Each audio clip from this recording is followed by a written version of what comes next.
The Foxbody community. What can I say about the Foxbody community? We've all had our own experiences with the Foxbody community. And man, I gotta say, it's absolutely incredible. So, last video I made, I blew up the Dech car right here in the driveway. And, you know, it sucked. And I spent a lot of money to get that car. It's been nothing but a problem since day one. And to top it off, put the cherry right on the cake. It blew up, leaked oil. Jackie's been trying to get the oil spot off the driveway. She's really unhappy with that. And I don't blame her. So you know, kind of down for a car guy. That's kind of a major thing if you don't have a backup plan, which I didn't. There's no, I don't have any spare engines around here I can use. Anyway, absolutely incredible thing happened. People started to reach out. And it was amazing. And the messages I got, you know, just the comments were incredible. Like everything from "I'm sorry that that happened to you, man," to "don't worry about it, you'll get it back together." And, you know, so many people reached out with so much positivity, so much encouragement that it was hard to be down anymore. And that was incredible. And I owe a big thanks to you guys for that. And not only did you guys reach out with encouragement and positivity, which I'm extremely grateful for,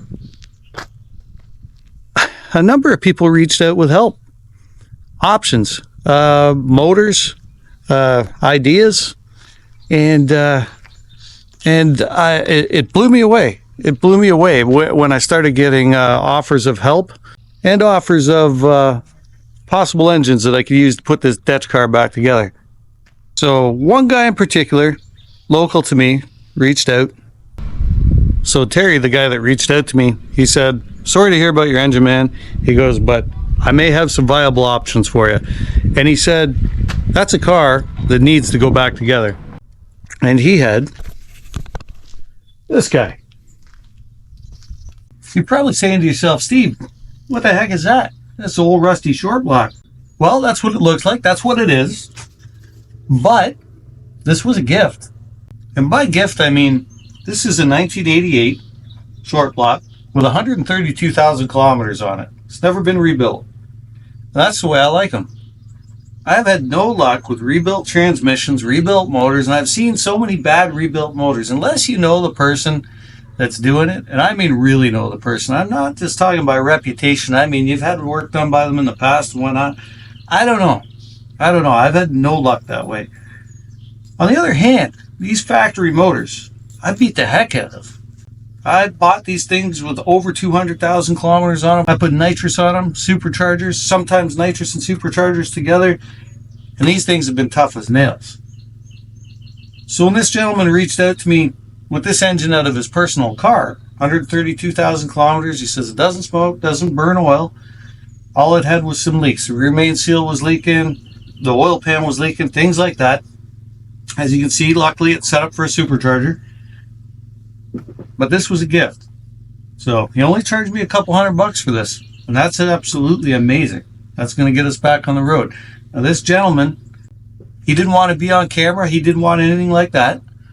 But I got to say, Terry, thanks a bunch, man. This is really going to get us fixed up and fast. So this short block doesn't have any lifters in it, no cam. And I just tore the motor of the Dech car apart. All right, so I'm about to pull a cam in the old Dech car here, and I'm actually really curious to see what cam they were rocking in this car back in the day. Now, if it's something good, we're going to put it back in. If it's a stock cam, well, we're definitely going to upgrade that stuff. This altered Stangs after all. Let's have a look.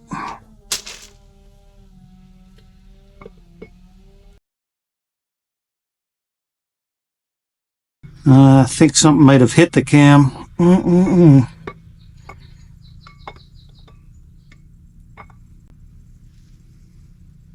Well, guys, looks like that was just a stock cam, but the rod spinning around must have came into contact with the cam lobe. Well, it's now an ornament. So what do you guys think we should put for a cam in this thing? I've got a B, an E, an XE274HR, and a Z303. Those are our options right now. It had a stock cam in it, and it's been damaged by what looks like a rod coming around and hitting the lobes.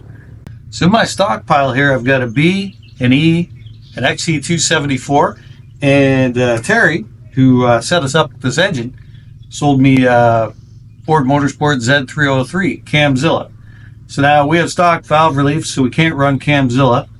The XE274 probably going to be the same issue, but regardless, springs in those Edelbrock heads I don't think are going to be up to the task of the 274. So we got the B and the E left.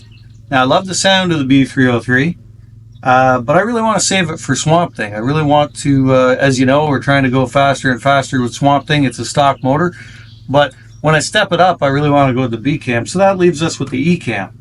So the E cam does sound pretty fantastic in its own right. I've run some cars with E cams before.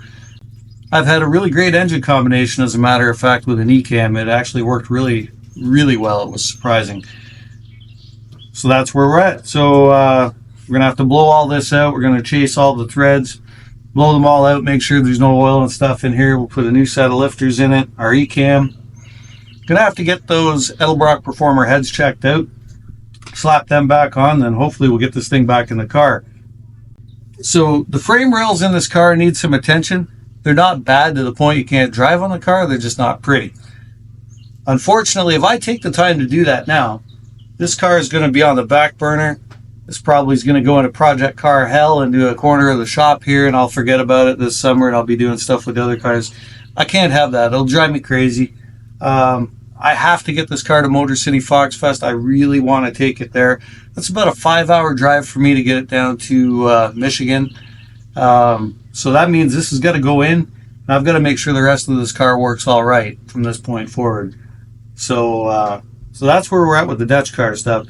The reason I've been away for a couple of weeks, and I've been trying to be more consistent with the YouTube videos, is we had a major ice storm here, and it decimated the area. We were in a state of emergency, and we were without power for a while. We had down trees. My neighbors across the street, as a matter of fact, have got the chipper going, and Jackie and I have cut some stuff up there on the lawn. So we were rocking a generator for quite a while, and I got into a midnight shift stretch where it's pretty hard for me to get things done. I work 12-hour midnights, so I was away from the Dutch car for a bit, but the weather's been really uncooperative and cold, but we're going to get back to it now. We're going to get this thing going, and hopefully we're going to be a little bit more consistent with the videos.